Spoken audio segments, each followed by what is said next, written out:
Shri Venkateswara gold తాకట్టులో ఉన్న మీ బంగారాన్ని విడిపించి కొనబడును.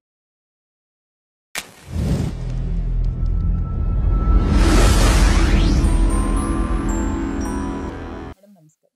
నమస్తే అండి. మేడం కాశీబుగ్గ ఆలయంలో 10 మందికి పైగా చనిపోయారు. అయితే ఆయన్ని విచారణకి పాండా గారిని విచారణకి తీసుకెళ్ళినట్లు కొన్ని సోషల్ మీడియాలో అరెస్ట్ కూడా చేసినట్లు వార్తలు వచ్చాయి. అసలు ఎవరు మేడం ఈ పాండా గారు ఎవరు? ఈ కేసు డీటెయిల్స్ ఏంటి? హరే ముకుంద పాండా 94 ఏళ్ళు ఎంతో అంటున్నారండి.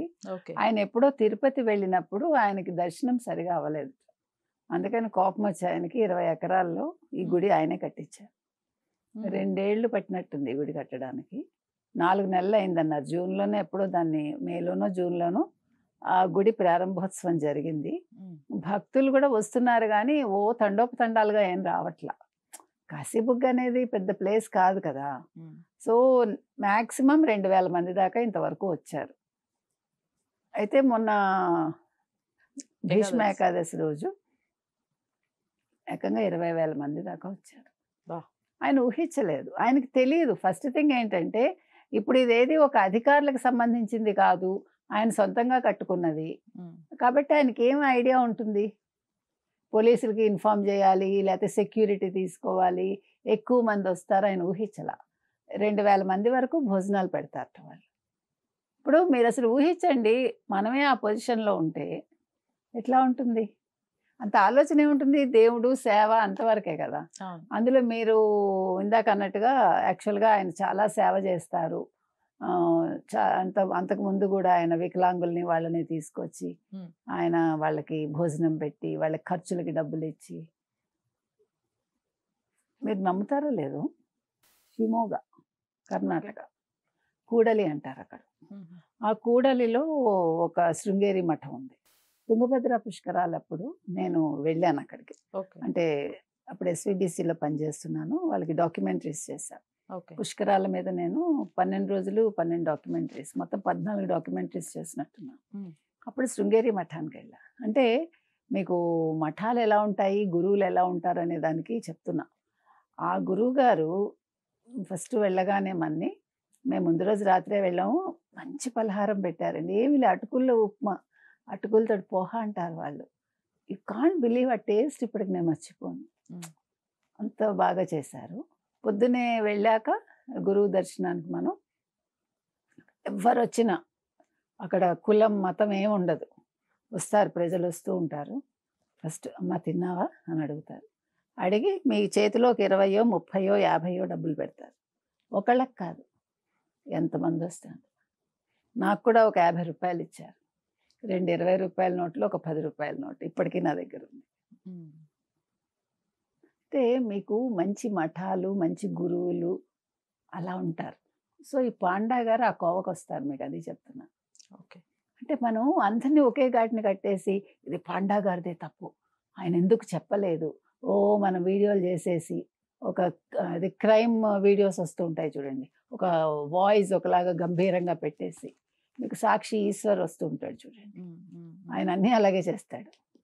చంద్రబాబు నాయుడు అంటే చాలు ఆయనకి ఇలా పూనకం వస్తుంది, పవన్ అంటే పూనకం వస్తుంది, లోకేష్ అంటే ఒక పూనకం వస్తుంది. మీరు ఆయన వీడియోస్ గమనించండి. అలా కాదు కదా ఈ పాండా గారు. అంటే ఈయన చాలా ఏమంటారు, సబ్రాహ్మణుడు అయి ఉంటాడు. పాండాస్ అంటే వాళ్ళు చాలా నిష్ఠగా ఉంటారు. వాళ్ళు ఈ కార్యక్రమాలు అవి కూడా చేస్తూ ఉంటారు. కాశీలో అవి చేస్తుంటారు చూడండి, అక్కడ కూడా ఎక్కువ పాండాస్ ఉంటారు. ఆయన దైవ సేవలో ఉన్నారు. ఆయన 94 ఏళ్ల మనిషి, వస్తారని అనుకోలేదు. ఆయన మీరు అరెస్ట్ చేసుకుంటారా చేసుకోండి అంటున్నాడు. వాళ్ళంతటా వాళ్ళే వచ్చారు, వాళ్ళు చనిపోయారు, నేనేం చేస్తాను. ఇప్పుడు మనకి మనమే ఒక స్వయం నియంత్రణ ఉండాలండి. స్వయం క్రమశిక్షణ అనేది మనకి మనమే పెట్టుకోవాలి. అన్ఫార్చునేట్లీ మనకు అది లేదు కదా.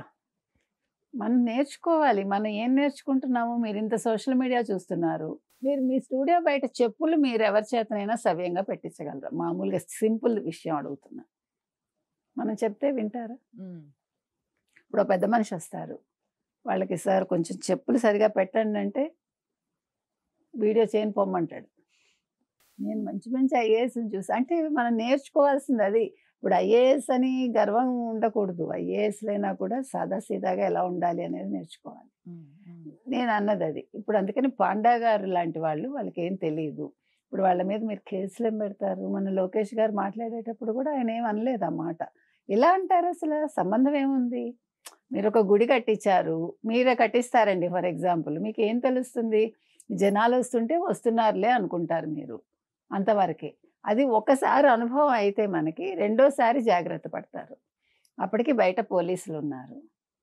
ఒకటండి మనం కొట్లాడుకుని, మనం ఒకళ్ళ మీద ఒకళ్ళం పడి, మన వల్ల ఎవడో చచ్చిపోయి, మరి ఇక్కడ వాళ్ళ మీద కూడా కేసులు పెట్టాలిగా తొక్కిసలాట జరిగినప్పుడు.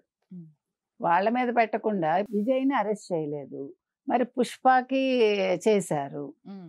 విజయ్‌కి ఎందుకు అరెస్ట్ చేయలేదు? భయపడ్డాడు డీఎంకే స్టాలిన్.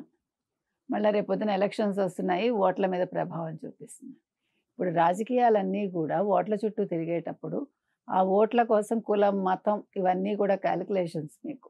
ఆ కాలిక్యులేషన్స్‌లో వీళ్ళు తప్పు చేసే వాళ్ళని వదిలేస్తున్నారు. తప్పు చెయ్యని వాళ్ళని అరెస్టులు చేస్తారు. కాబట్టి ఇవాళ పాండా గారి విషయంలో కూటమి ప్రభుత్వం ఏ నిర్ణయం తీసుకున్నా సరిగానే ఉంటుందండి ఖచ్చితంగా. ఆ పెద్ద మనిషిని అరెస్ట్ చేయకూడదు. చేయాల్సిన పని లేదు. మనకి ఉండాలి బుద్ధి. హ్మ్. ఇప్పుడు నేనొక భక్తురాలుగా నేనెళ్ళినప్పుడు నా ముందు కొంచెం గ్యాప్ ఇచ్చి నడిచాననుకోండి. ఇప్పుడు మీకు వెహికల్స్ ఏం చెప్తాడు? హ్మ్. కొంచెం గ్యాప్ ఇచ్చి వెళ్ళమంటాడు గదా! ఎవడెళ్తున్నాడు? మధ్యలో మీరు గ్యాప్ ఇచ్చారనుకోండి. ఇంకొక వెహికల్ వెహికల్ కాదు. ఈ బైక్స్ ఉంటాయి చూడండి. టక్కున ఇలా వస్తాడండి. ఈ బైక్స్ వల్ల ఎన్ని యాక్సిడెంట్స్ అయితున్నాయంటే చాలా జరుగుతుంది. అక్కడ గ్యాప్ ఇచ్చేది ఆ బైక్ రావడం కోసం కాదు. ముందు వెహికల్, ఈ వెహికల్ కొట్టుకోకుండా. ఆ జ్ఞానం కూడా మనకి లేదు. తొందర, తొందర, తొందర. ఇప్పుడు దేవుడి దగ్గరికెళ్ళినప్పుడు మీరు ఓపికగా వెళ్ళాలి, లేతే వెళ్ళొద్దు. మీకు 3 గంటలు పడుతుందని మీరు ఫిక్స్ అయిపోయి వెళ్ళండి. లేదు నేను వెళ్ళగానే నాకు దర్శనం అయిపోవాలి. ఎలా అయిపోతుంది? అక్కడ క్యూలో ఓపికగా కూర్చోండి. నిల్చోండి అట్లా. మీరెళ్ళింది భగవంతుడిని ధ్యానం చేసుకోవటానికి అన్నప్పుడు భగవద్ ధ్యానం చేసుకుంటే ఈ గొడవలన్నీ రావు. నీకంటే ముందు నేనెళ్ళాలి, లేతే నీకంటే సీనియరు, లేతే నీకంటే గొప్పవాడిని. దేవుడి ముందు మనం గొప్పవాళ్ళమే. అందుకని పాండా గారిని మనం అంటానికి లేదండి. ఆయన చక్కటి సేవ చేయాలనుకున్నారు. భగవంతుడు గుడి కట్టించారు ప్రజల కోసం. దాని మీద వచ్చేసి వైసీపీ వాళ్ళు ఇదంతా కూడా ప్రభుత్వ వైఫల్యం. వైఫల్యం ఎలా ఉంటుంది? ప్రభుత్వానికి ఏంటి పట్టింది? అది ప్రైవేట్ గుడి. బొత్స వచ్చి మరి బొత్స ఏం చేస్తున్నాడు? అక్కడుండే సీదిరి అప్పలరాజు ఏం చేశాడు? వచ్చి గొడవ చేస్తున్నాడు తప్ప, అక్కడ ఉండే అగ్నికి ఆజ్యం పోస్తున్నాడు తప్ప, మరి నీ పక్కనే ఉంది కదా గుడి. మరి నువ్వు పొద్దున్నే వెళ్ళి అక్కడ నీ కార్యకర్తలను పెట్టకపోయావా? కొంచెం అక్కడ మేనేజ్ చేయమని చెప్పకపోయావా? నీకు పేరు వచ్చేది కదా! ప్రజలు చచ్చిపోరు కదా! అవి చేయకుండా అంతా అయిపోయాక వచ్చి ఇదంతా కూడా కూటమి ప్రభుత్వం వల్ల జరిగింది. అక్కడ వైసీపీ ఉన్నా కూడా నేను తప్పు పట్టను. మీకు అర్థమైందా? కాంగ్రెస్ ఉన్నా మనం తప్పు పట్టక్కర్లా.